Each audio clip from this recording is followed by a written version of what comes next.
Hello and welcome to Timico Connected, a new podcast dedicated to connecting people, industries and technology. For our first episode and in celebration of International Women's Day, we are joined by some fantastic women in business, discussing their stories and experiences around paving their way in the business world.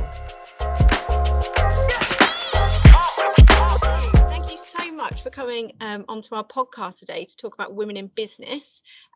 Just to introduce, we have got Victoria Marsa, we've got Rebecca Hartley, and we've got Becky Davis joining us. Victoria, do you want to give us an intro? Thanks, Claire. Morning, everyone.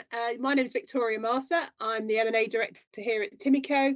I joined the board a year ago, and interesting time during pandemic to join a new business, but so far so good. Thanks, Victoria. My name's Rebecca Hartley. I am the Senior HR Lead for Dematic Northern Europe. Dematic's a global engineering company that designs, builds and lifecycle supports logistics solutions. I've been with them for about 2.5 years and I have a kind of 17-year career history in human resources. Hi, Becky Davis. So I'm founder at Fantastic People Limited, and we're an organisation that help other organisations build truly productive and resilient workforces through brilliant one-to-one coaching. Really excited to be here today. Thank you for having me along and looking forward to chatting with you all. Fab. Well, let's get into it. So I guess my first question would be, what was your dream occupation when you were a child? Victoria? Gosh, Claire, when I was growing up, I really didn't have a clue what I wanted to do when I was a grown-up girl, but I suppose I had a passion for all things old, and I really wanted to be an antiques dealer, believe it or not. I think probably that was the start of my commercial buying and selling instincts. But yeah, wheeling and dealing in antiques, probably too many episodes of the Antiques Roadshow on a Sunday evening when I'd finished my homework. Are you still interested in antiques, even though you've moved into M&A? I am actually, yes. It's a personal interest, I guess. I like all things collectible and old and interesting. For me, when I was kind of growing up and thinking about what I wanted to be when I went into the big wide world was I wanted to go into event management. Kind of as most people do, as kids, I had a job in a hotel, and then I worked. I was lucky enough to work for a hospitality company at Silverstone Racetrack. So thoroughly enjoyed event days and the buzz that brought and everything, and kind of thought, actually, do you know what? This is what I want to go into, and I wanted to go into event management and manage large scale events. I think I can kind of resonate with that, with what both you've just said there, Rebecca and Victoria, especially Victoria, about just like having no idea of like really what the future would hold. I just, as I think back, I think maybe I was just so present. And I used to spend my childhood cycling. It was about 8 miles there and back to a local stables where I was lucky enough to have a super horse on loan.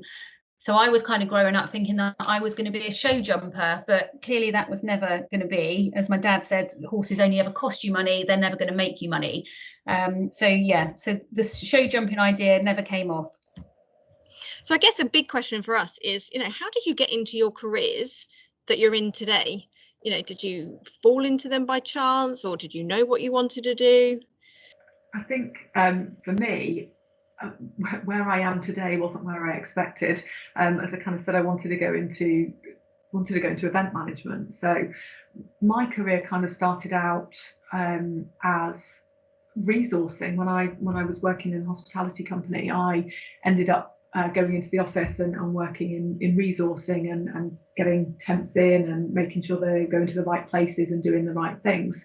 Then I went off to university, spent a year at university doing a hospitality degree, and decided that after my first year, hospitality really wasn't where I wanted to be. So made the decision to leave. Very difficult decision, and kind of thought, now what do I do? Big bad wide world, need to go out and earn some money, get a job. So I got a temporary role for WD-40 as a receptionist, and supported the personnel as they were there as well when she needed additional support. That kind of company taught me a huge amount about culture, and what good culture looks like. And I still refer back to my time there when I think about what a culture should look and feel like. But I moved away from where they were based in Milton Keynes down to Hampshire, and kind of fell into recruitment. Decided that recruitment was where I wanted to be. It added the people piece that I really enjoyed when I was doing resourcing, but what I didn't understand was how sales orientated recruitment was, especially kind of high street temp recruitment, which is where I was.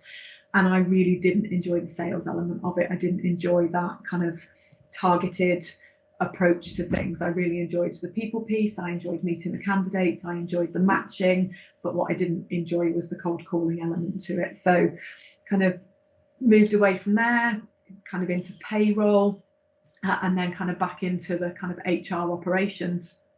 And so I never had an absolute design, and I never had that, right, I'm going to be an HR director. And when I talk to other HR colleagues, I often find that they didn't have that, I'm going to be an HR director, or I'm going to move into that people space. People have kind of come into it through various routes. So kind of for me, that's kind of where it went. And my baptism of fire was probably in my first proper HR role, when my manager went on maternity leave, and I joined to support a number of GP transfers. And she went off on maternity leave, and there was me on my own. Riding solo. Yeah, and I'd say, Becky, that I would share a similar approach in terms of just falling into some extent what I'm doing now. And there wasn't a plan to become an M&A director and sit on the board of businesses. I started off, I think, just really following my interests and what I enjoyed doing most, really. And it's sort of led me into my career. I suppose I grew up in a family business. My parents ran their own business, and again, that probably links to my interest in the world of commerce. But I didn't actually pursue that at university. I did sciences. I did biology and biochemistry and genetics. But coming out of university, I really then wanted to earn a living, and just bumped into somebody on the train one day who said, have you ever thought about being a chartered accountant? And that really opened my eyes to a different career path. And I ended up joining PwC and having 20 years of fantastic sort of experience. But really, it was the people that I worked with kept me, I suppose, stimulated and interested, and that really drew me into the areas that I developed, which was, into M&A. And really, M&A is very much about people, and understanding their motivations and desires. So I guess my story was very similar, really. I just followed what was of interest to me and what excited me. Yeah, I think I also think it's generational, because when you think back, when I was coming to the end of what was secondary school then, you had half an hour with a careers advisor to try and decide what you might like to do with the rest of your life, which seems so crazy now. And your opportunity for looking for jobs was, the local paper, and looking for the job adverts and replying to that. And now I think the resource and information that's available to the current generation is so different. So I think it's probably amongst our generation a kind of common story, of, unless you wanted to be like a doctor or a lawyer and to follow that specific path, a lot of the time it was what came out of your part-time job or your temp job, or the people that are around you as well. So when I was starting out, I didn't know what I wanted to do, but I definitely knew what I didn't want to do. And I think, especially in my coaching world now, that's a question that is, we look at quite a lot. It's as equally important to know what you don't want as it is to know what you do want. And what I didn't want to do was follow in my older brothers and sisters' footsteps of going to university and then deciding they were going to do something completely different to their degree. So if you like, I rebelled a little bit, and I trotted off to live in America when I was 19, because I just thought uni isn't for me. I'm going to go and get some life experience. So I went out to the States as a nanny and had a brilliant year. I met people from all over the world. I spent my last month out there traveling around California with people from Australia, Japan, and this is like mid 1990s. So it was brilliant. But anyway, out in the States, sales professionals are really highly respected. And I came back from the States thinking that's what I'd like to do. I'd like to work in sales. I think Becky makes a really good point, really, about that in the generation I grew up in, there was some sort of expectation that you'd go to university, but I don't think it's necessarily the right answer for everybody. And okay, I went and I got a great degree and had some good times, but I don't think it was it necessary. I think some people need it more than others in terms of their development and maturity and social sort of network, but I don't think it necessarily suits everybody. Not everyone has that chance either, do they, nowadays? So talking of success, what would you, if you got anything that is, who or what has been your greatest kind of influence on your career? I have something that's really influenced me, and it's something rather than someone. And early in my career, when I came back to the UK, the company I worked for put us on a 6-month Dale Carnegie course around how to win friends and influence people. And I guess it's funny how I've ended up now as a coach, because that was probably one of the original sort of personal development courses and the psychology of that. But I learned so much on that course about how to be with other people. And literally, I guess, winning friends and influencing people might sound a bit funny, but it was just a good way to be. And that sits with me. I've still got that book, which is blooming, how old is it? 25 years old now. It still sits on my bookshelf, and occasionally I still refer to it. So that was a huge influence on my career. I have a similar kind of influence to you, Becky, in terms of, it was actually a course that I did with a guy called Michael Wilkinson, who owns a facilitation company in the US. And he came over to the UK and taught a number of us facilitation, went through our facilitation training. And actually, he had such an impact on me and probably my career, actually, probably mainly to do with confidence. And I worked with him on a number of things over a couple of years, not just from those 3 days. And those 3 days of facilitation training opened up so many doors for me. And I met him when I was carrying on facilitating strategy across Australia and Europe. And just meeting up with him and little bits of feedback. And he was an incredibly interesting man, and is incredibly successful as well. And that kind of really resonated with me, just who he was, how he'd got to where he was, and just his style and his approach. And I think he's probably had quite an influence on me in the fact that he just enabled me to open so many doors and give me that confidence to do it. So, and I think that the other person that's probably had a really big influence on me is probably my previous director, a lady called Sarah Dawson, and she just pushed me out of my comfort zone and recognised something in me. And I could go to her and go, I'm getting a little bit bored in my role, and she'd say, right, okay, careful what you wish for, and you'd get given another project and another project, and you'd be like, why are you doing this to me? But actually, looking back, you can see the influence and the impact, and she absolutely knew what she was doing, even when you didn't quite realise it at the time. So she's still somebody I'm in touch with now, and but yeah, probably those two people have had a real impact on my career and how I am today and where I've got to today. It's so nice as well hearing that you've got other women pushing other women as well and supporting them. And it's not a case of competitiveness. It was she clearly wanted you to succeed, so it was giving you the kind of enabling you to do that. Victoria, how about you? I guess I can't think of anything in particular, any particular person or thing which has influenced me. I think more generally it's around the people I've met and my network, and it is probably similar to Rebecca in terms of people that I've worked with, both male and female for that matter, who have just encouraged, developed, invested in me over the years, and I think that's really all you can ask of people that you work with in your journey to development, really. So we know how you've come to start your careers, but if you were to look back on them, what would you say have been your proudest moments?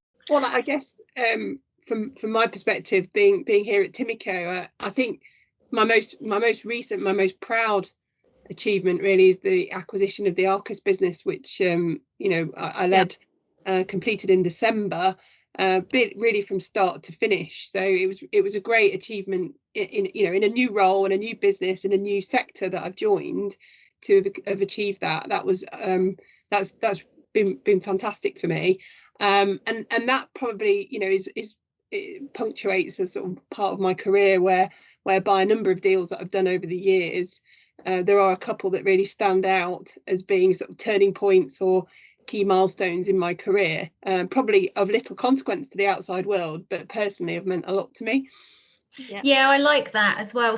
Because sometimes it's not the big showy song and dance that means the most, isn't it? Or that can be the greatest accomplishment. It's really what it means to you personally. And I don't know, for me, sometimes it's just being sort of like quietly proud of that. So I think I'm in the process of my greatest professional accomplishment. At least I hope I am. So being brave enough really to make a complete change and start from scratch. So I've kind of left a world that I knew so well, I had a great reputation in, and one that provided great security for me, but little enjoyment, if I'm honest. So I am literally so excited for my future in a way that I really haven't felt since my early 20s. So yeah, it's hopefully this is about to be my greatest professional accomplishment, what I'm doing now. You talked about being brave there, and what kind of what that means, having that brave badge to go on and take on something that you're not necessarily comfortable with to start with. So if you were talking about personal qualities, what would personal qualities that would you say that you've got or you should have? Wow, it's a bit of a funny one. I think what's driving me to do this is I've kind of remembered who I am, because I think I've got a 6-year-old son, and he's very much dominated, I guess, my thought process for the last few years. But he's at an age, he's almost 7, so he's not flying the nest by any stretch, but he's definitely becoming more independent. So I think that it's about doing something for me. So yeah, going back to being a bit of the rebel of like believing in myself. But I think I do have like a bit of a personal quality which is around being brave, and you just noticed that word there as well. And the magic happens outside of your comfort zone, and although it can be a bit of a scary place to be, it's quite often worth popping outside of your comfort zone to see what comes. But yeah, working consistently as well. If you just work consistently and the results will come, that's another sort of belief that I have. I completely agree with you on that. Get comfortable being uncomfortable was always something that resonated with me.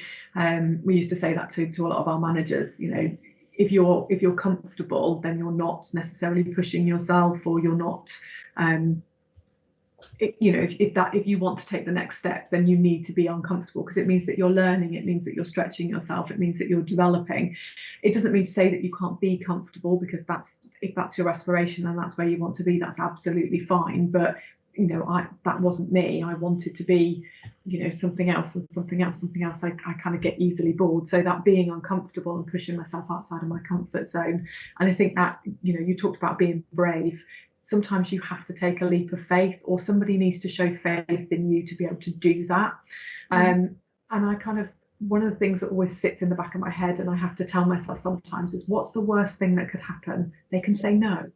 That's it. This is, especially in a work capacity, it's work. It's, we're not, or I'm not a doctor. These aren't life and death situations. These are, the worst thing that can be said is somebody says, no, we're not doing that, or no, you're not ready for that.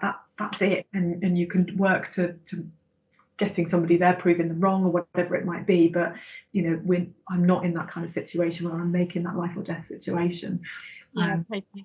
I totally agree with that sentiment, Rebecca. I often tell myself that when I'm thinking about my my busy day or my disastrous day or whatever it is. It's not a life and death situation, thankfully, but also I think I'd also resonate with your comment around, I think I've learnt more and gained more by making those brave decisions to move jobs or change environments. That's certainly been, and once you've done it, I think you gather the confidence to do it more as well through your career. So I think I definitely encourage people to think about been brave to take those next steps and choices. Mm-hmm. Do you think you've become braver and more confident with age, or do you think you've always been like that but you've just not necessarily known it? For me, so when I first started out in recruitment, and people will laugh at this now, that I was sent on an assertiveness training course because I wasn't assertive enough, apparently. I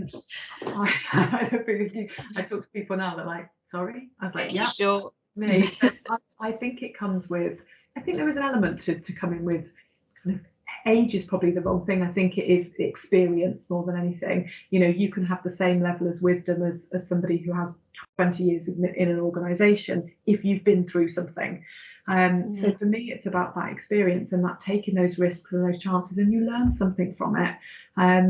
So for me, I don't think it's an age thing. I think I've just become more self-aware, and therefore it's allowed me to make different decisions that I maybe would have done with less knowledge. I think that I've always been quite brave and done things my way. I mentioned earlier about rebelling and not wanting to follow my older brother and sister's footpath to university. Although I do think for me, there was some point in the middle of all of this, because personal life does impact and does influence. And I think it is good to get out of your comfort zone. But I also think that there's a time and a place for it. And when I was 29, my mum passed away and went from being very well to being quite poorly. And I think, there was kind of, for me, for a few years, I just had to go back to the basics of just taking care of myself. But I definitely feel now that, yes, perhaps with age and more life experience, for me, scarily, maybe for for others, but I'm becoming braver, definitely. I care less in a lovely way, but I care less about how I'm perceived or what other people think. I'm prepared to take that risk, I guess. No, I'm absolutely the same. I don't know whether it's age or whether it's just experience, but certainly built confidence over the years. I probably was in the same boat as Rebecca, being sent on assertiveness training when I was, in my younger years. But you say that, I think probably some of those qualities were in all of us at a young age. They just weren't necessarily apparent and just needed to be nurtured and developed. I very similar actually. I'm not lacking in coming forward anymore, whereas I probably was at a much younger age. So I do think it's just a combination of experience, possibly age maybe, but that just comes with experience. Yeah. So you're talking about kind of life events that happen.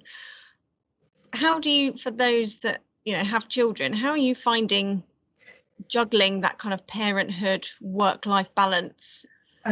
It's tough, and I don't think, I've got two children. I've got a 17-month-old and a 3.5-year-old, and it's tough, and I wasn't prepared for how tough motherhood was going to be. If I'm really honest, I had children quite late on into my career.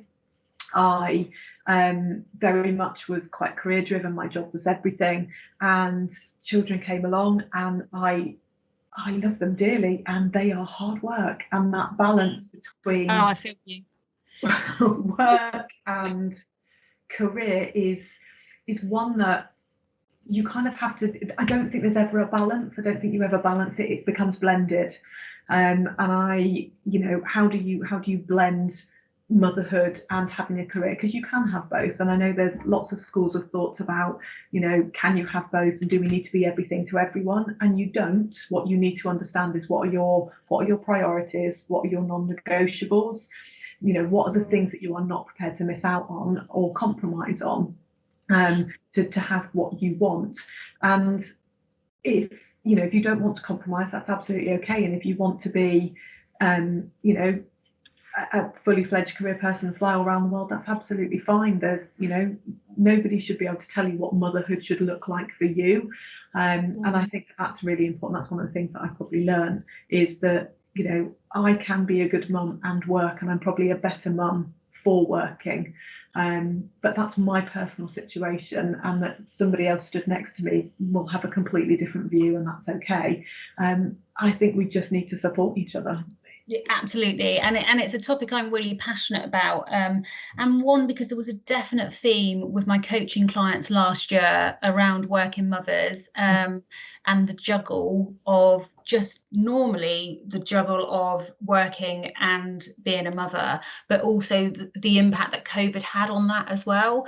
It's part of the reason why I founded my business. It's because I want to do what I love, but on my terms, and not on the terms of organizations, other businesses, or cultures even, that are stuck in that working week. I mean, let's be fair, I've done some research on this recently because I'm very interested in gender diversity as well in the workplace. And our working week was established by Henry Ford back in the Industrial Revolution, and it was actually, he changed the working week from 6 days to 5 days, that 9 till 5, but we're still working with that 100 years later. So it's fascinating because we're not industrial anymore. We don't do physical work. And I think COVID-19 has really demonstrated how we have all outgrown that working week, the 9 till 5, the unnecessary time-consuming commute. And I hope in time, we are really going to learn a lot from this in terms of that balance of not just being a mother and working full-time or part-time, but also just families as well, supporting families, and also supporting people that choose not to have families and want to do other things with their lives as well. Absolutely. That, I think COVID has done, for all of the challenges that COVID has brought us, what it has done is accelerated family and work-life blend.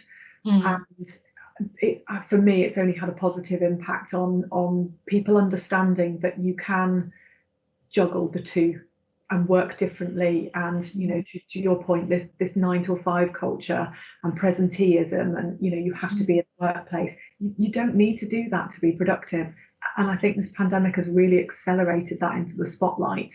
And it will be really interesting that as the UK opens back up, what that means for business. We're already starting to see, hybrid working flexibly, and people not doing 9 to 5, and offices aren't going to open back up.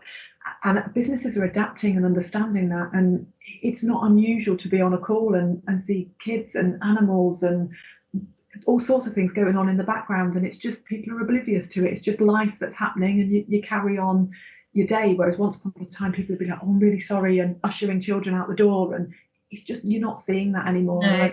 It's really accelerated. There's lots of organisations that were already doing that really well. I mean, I spent 8 years working for Piers Linney, who was one of the dragons off of Dragon's Den. So we had offices in Manchester and London, but we had a really autonomous workplace, and that meant you could come in at 7 a.m, you could come in at 10 a.m, you could leave at 2 p.m. And it was really about work was something we did, not somewhere we went.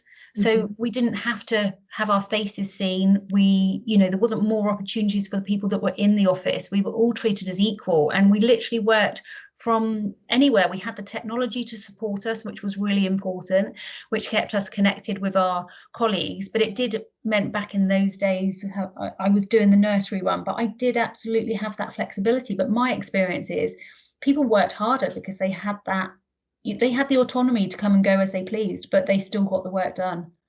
Definitely. And Victoria, how do you find sitting on kind of the board at Timico? Have you seen from a board level any changes around flexibility and kind of that work-life balance? I suppose, again, it echoes what the girls have been saying, which is, we went into a pandemic, and Timico moved directly from being very office based, I guess, for a lot of people, to much more remote working. And it's been a tough year for everybody, but I think it's demonstrated how effective people can work from home. I think everyone's probably benefited in different ways by having that flexibility.